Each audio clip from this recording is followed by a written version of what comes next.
บ่จบกับมาต่อบักหู้ขี่บักลาวไต่ก่อนอื่นมึงต้องไปเปลี่ยนชื่อนะออกจากว่าบ่าวลาวใต้ไปเป็นบักเขมรต่ำตามชื่อสามพี่น้องมึงน่ะกัมพูเชียเวียดนามมึงน่ะไปเปลี่ยนชื่อเป็นเขมรต่ำตามชื่อพี่น้องมึงเด้อมึงเฮ็ดให้ชื่อเสียงคนลาวใต้เขาเสียหายเพราะคนลาวส่วนหลายเขาก็บ่ได้เห็นด้วยกับมึงมีแต่มึงน่ะคนลาวตก QC มึงหูโตหรือยังก่อนอื่นมึงต้องหูก่อนว่าจุดเริ่มต้นที่กูไปด่ามึงพอหยังเพื่อมึงเอาคลิปมาแปะเพื่อที่เสียดสีมึงเข้าใจคำว่าเสียดสีบ่มึงบ่ได้เว้าหรอกว่าฉันแต่มึงแบบอย่างเงี้ยมันแมนบ่ประเทศไทยจริงบ่ที่สิบ่มึงหูดีเจตนามึงคือหยังมึงอย่าเถมึงกล้าเฮ็ดมึงกล้ารับติล่ะมึงเป็นลูกผู้ชายบ่คนเขาดูออกคนเขามีสมองเขาดูออกว่าเจตนาของมึงคือหยังแล้วคนที่มึงบอกว่าให้กูไปบอกให้เขาเลิกเสือกนะกูบ่มีสิทธิ์ไปบอกเขาเพราะเขาเป็นคนลาวเขาสามารถวิจารณ์ได้เรื่องกับประเทศลาวเรื่องของประเทศมึงเขาสามารถวิจารณ์มึงน่ะกล้าวิจารณ์ประเทศมึงบ่กล้าวิจารณ์รัฐบาลมึงบ่หรือมึงบ่กล้ามึงอยากเข้าปืนยัดปากมึงมึงเลยบ่กล้าเว้าเลยไปหาวิจารณ์เรื่องของประเทศไทยดีกว่าแล้วให้กูถามมึงแน่ว่าเป็นหยังมึงจังบ่มักประเทศไทยไปสร้างความเดือดร้อนอีหยังให้มึงถึงบ่มักมึงต้องมาเสียดสีให้กูถามมึงก่อนถ้ามึงวิจารณ์ในเชิงสร้างสรรค์ไผสิไปด่ามึงบักสมองน้อยบักหู้ขี้นะครับพี่น้องก่อนอื่นเบิดนะครับก็ต้องขออนุญาตเอื้อยเพิ่นนะครับผมขออนุญาตพี่สาวเพิ่นเด้อนะครับที่เอาคลิปเอื้อยเพิ่นมาลงนะครับเพราะว่าเบิ่งแล้วพี่น้องก็โอ้โคตรสะใจเลยนะกับหนุ่มนาวใต้คนนี้หรือว่ามนุษย์ถ้ำก็ได้ตามภาษาลาวๆเนาะมนุษย์ถ้ำก็ได้เพราะว่าอย่างนะครับผมเนาะเพราะว่า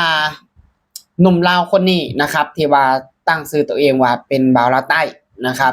ออกมาวิพากษ์วิจารณ์นะครับผมในเรื่องของประเทศไทยแล้วก็ออกมาวิพากษ์วิจารณ์คนที่คิดเห็นต่างเนาะบ่ว่าจะเป็นยูทูบเบอร์ลาวบ่ว่าจะเป็นยูทูบเบอร์ไทยบ่ว่าจะเป็นคนใดก็แล้วแต่ที่ออกมาเว้านะครับให้กับประเทศเขมรให้กับประเทศลาวนะครับพี่น้องแต่ส่วนมากก็บ่มีกับประชาชนเขมรเขานะครับเอาหน้าเหี่ยวๆแห้งๆของเขาน่ะเอาออกมารับแทนเขมรพี่น้องคิดเห็นกันจังไดครับสบายดี FC พ่อแม่พี่น้องฝั่งไทยฝั่งลาวนะครับผมนะครับโอ้ยพี่น้องโคตรสะใจเลยนะครับนะแล้วก็ขออนุญาตนะครับเนาะอีกเทื่อที่2ก็คือขออนุญาตพี่สาวเพิ่นนะที่เอาคลิปเอื้อยเพิ่นมาลงนะครับก็คือว้าวไล่แบบสะใจมากนะส่วนตัวบารามเองบารามกล่าวว่าตรงๆเลยนะครับบ่มักหนุ่มลาวคนนี้น่ะบ่มักเป็นนิสัยที่แบบว่ามีอคติต่อคนอื่นเบิดยกเว้นประเทศเขมรบ่ว่าจะเป็นคนลาวเช่นกัน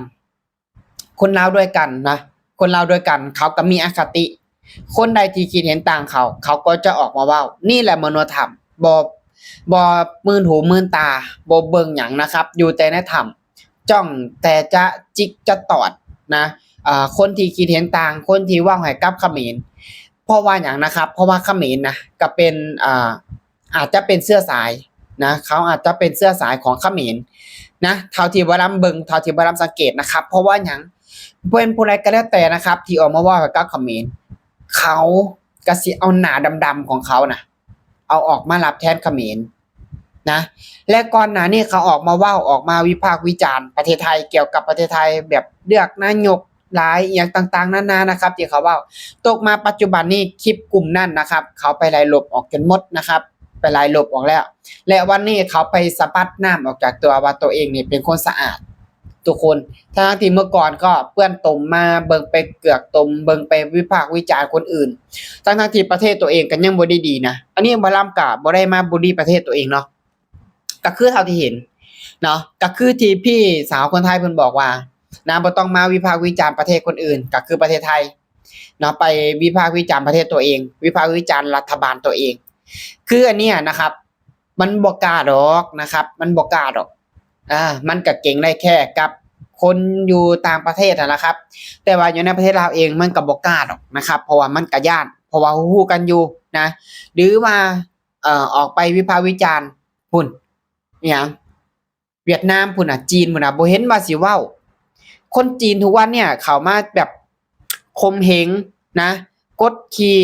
คนลาวเนี่ยหลายมาเอาเปรียบคนลาวนี่หลายเป็นหยังถึงบ่เว้าคือมาจ้องเว้าตั้งแต่กับประเทศไทยบ่นำเองก็อยากฮู้คือกันนะครับกับเปิ้นว่าถ่ำคนนี้น่ะบ่นำเองก็อยากฮู้คือกันแล้วเป็นหยังคือบ่ไปเว้าให้กับกลุ่มคนที่ว่ามาสร้างความเดือดร้อนอยู่ในประเทศลาวอยู่ในสังคมลาวตอนนี้วุ่นวายไปจังนะมีการอุ้มกันมีการที่แบบโกงคาแห้งกันมีหยังหลายอย่างพี่น้องแต่เขาก็บ่เปิดหูเปิดตาเบิ่งบ่ดื่มหูดื่มตาเบิ่งเขามีอคติกับคนใดเขาก็สิเว้าให้กับคนนั้นพี่น้องนะก็คือประเทศไทยนะครับคือเขาบ่มักก็คือบ่ฮู้หรอกว่าด้วยสาเหตุอันใดนะบ่นำเองก็บ่ฮู้นะครับแต่เป็นหยังถึงแบบได้อันนั้นขนาดนี้ทั้งที่ในวันที่ประเทศลาวเดือดร้อนในที่ประเทศลาวเจอปัญหาก็มีแต่ประเทศไทยนี่ล่ะที่เข้าไปช่วยเหลือยื่นมือเข้าไปช่วย3พี่น้องของเจ้านะ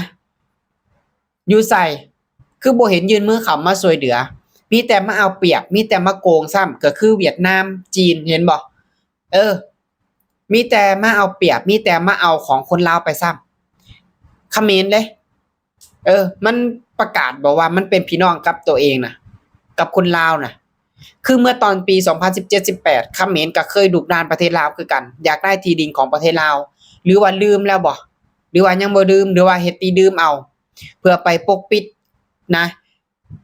อันนี้ว่าลำเองก็บ่เข้าใจคือกันนะครับเป็นหยังคนลาวบางกลุ่มถึงยังมีอคติถึงมีความคิดแย่ๆถึงแบบมีความคิดที่บ่เจริญแบบนี้ทั้งที่โลกมันไปไกลแล้วโลกมัน 4G 5G แล้วแต่ตัวเองยังอยู่ใน 1G อยู่